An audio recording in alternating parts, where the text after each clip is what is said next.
let's start by just talking to you a little bit about colorblindness, which is the first item on the list. So, what did you want to tell everyone about your perspective on the idea of colorblindness? Yeah, thank you. And for the record, I thought the list was kind of short, so I'm sure we can get into a lot.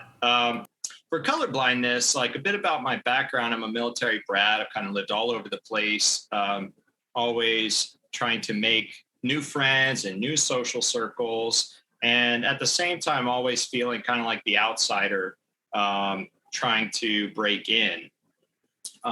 As such, I didn't really have the best sense of community or belongingness other than being nomadic. And so I got, I suppose my community was the military brat community, always moving around. We knew that we were going to be friends for the time that our parents were stationed at the same base. And then we might stay in touch pre-internet. There wasn't much staying in touch then. So as such, I kind of made friends with people, not quite with like colors of skin or anything like that. My parents weren't racist. They still are not racist. I can't think of a family member of mine that has, racist intentions or anything like that. So I feel lucky to not have that kind of stain already on me. And then that allows me to make a lot of friends with a lot of different people, regardless of where they came from. Half of my high school I went to overseas in Europe, and we had over 20 different nationalities in a high school of like 120 kids. So we had, I had a friend who was from Kuwait. I had a friend from Germany. I had friends from Canada. I had French Canadians from Canada. I had French friends. I had like tons of friends.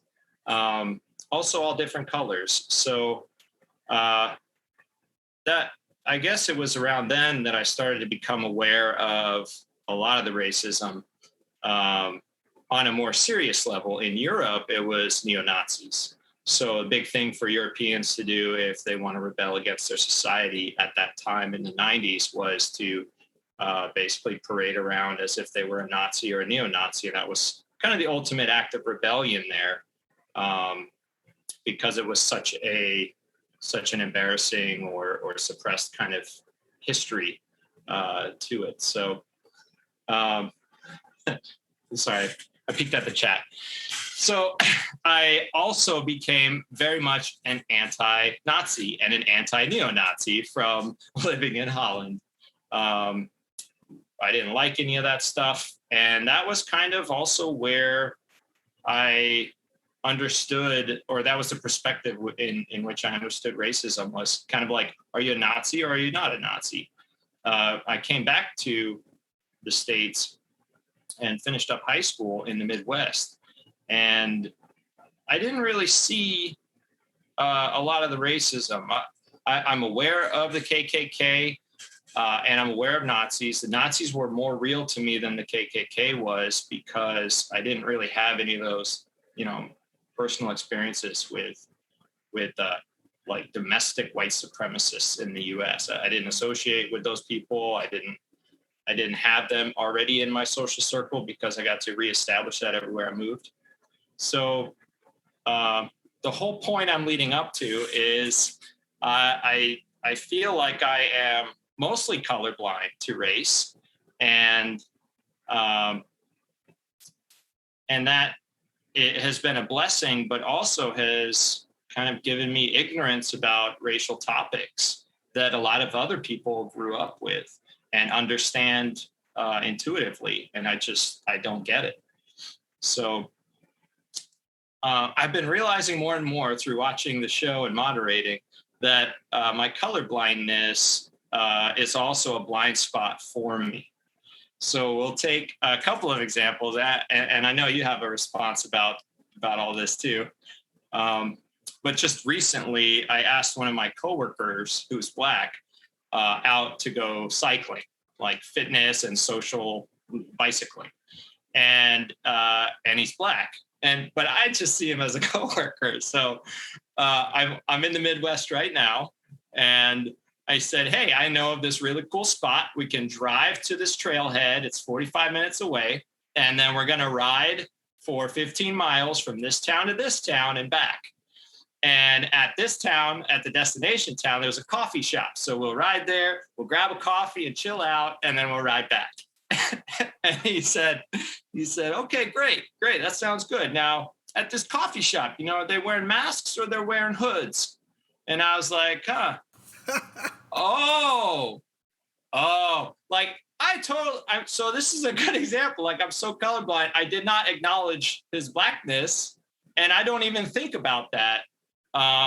So that's a huge blind spot for me, that I'm inviting him, totally unaware of any type of security concerns that he might have over whether or not this town, the coffee shop, the people there, the culture there, are they racist? They very well could be. I'm in an area where, Trump flags still fly very high, and people have Confederate flag stickers on their cars.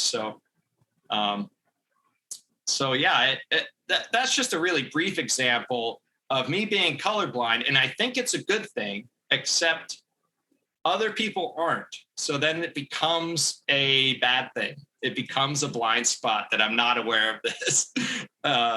So yeah, I'll pause for a second and give you a chance to respond a little bit.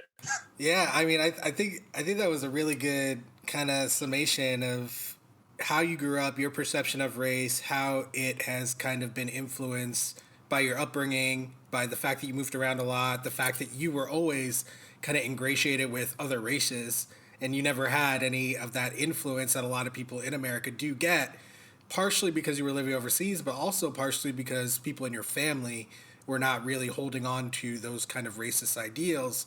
And so therefore you really didn't have the kind of exposure that other people get. So, and then the result of that, right, is that obviously you're able to accept people for who they are, and, not let biases based on how someone looks come into play when you're communicating with people or thinking about interacting with people or having relationships with people, which is great. But I think it's great that you were just explaining that the issue comes in where, just because that is the way that you are perceiving things, just because that is the way that you are existing in this world, doesn't mean that that's how everyone else is. And in fact, we know it's not, right? And so if you're a black person like myself, then the calculus is different. And I really like how you brought up that example. I have a similar example of my own life. This happened maybe 4 years ago now, when I was still living in New York City. I was about to leave, and I was just hanging out, having dinner, and a friend of mine called me for help with their son's math problems, right? I'm a math teacher, for those who don't know, so I get calls all the time for people who want me to help them with math problems. So I step outside. I'm at a bar. I'm eating dinner at the bar. I ordered, I was just gorging myself at that time. So I just ordered a bunch of things on the menu, and they just came out. And then I got up and I left and I went outside. And I'm helping them with math. And ultimately I explained the situation to them, but it kind of was going on and on and on and on. And I was like, hey, I really need to get back inside, because I can't just order stuff and then just leave, and you could see the recognition dawning on the person's face the same way that you were talking about recognition was dawning on you. And I've had that experience several times in many different circumstances, whether it was, going to a coffee shop like Starbucks, where, the two black men were arrested for not purchasing something while they were waiting for their friend, or whether it's going to a certain neighborhood. If I drive an hour down the road from where I currently am, there will be a sign that says, "Welcome to this town, home of the KKK." And, whether it's how we deal with the police, like the man who didn't pull over right away, but pulled into a well-lit gas station, but was still brutalized in broad daylight. So obviously, did that for a reason. But I think it's such a positive thing for you as a white man, and for other white people or people in general, you know, of any race, to have a recognition, if they don't already, that we all don't exist in this world in the same way. Our experience of this world is not all the same.